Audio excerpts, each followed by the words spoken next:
Guillaume de la Team Pro. On se retrouve aujourd'hui au bord de l'eau quelques jours avant l'ouverture de la truite pour vous présenter mon top 3 des leurres que j'utilise pour pêcher la truite.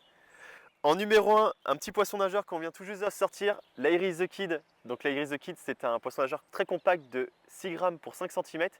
Donc que vous allez pouvoir lancer très loin de manière très précise et qui va vous permettre de pêcher les courants assez forts, soit en linéaire, soit avec des twitch.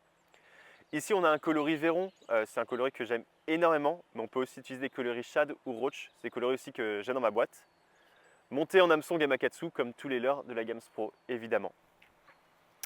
En deuxième, on a une petite ondulante, alors j'aime beaucoup pêcher à l'ondulante.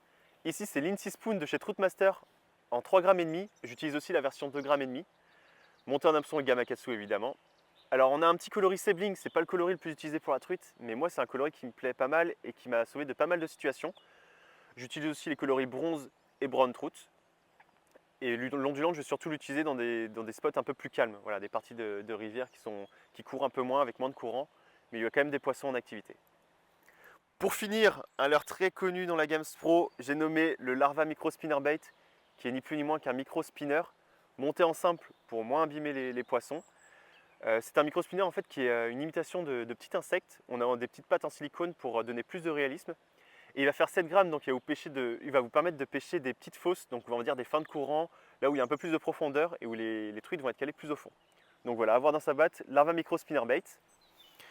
Donc voilà mon top 3, j'ai plus qu'à vous souhaiter une bonne ouverture 2023.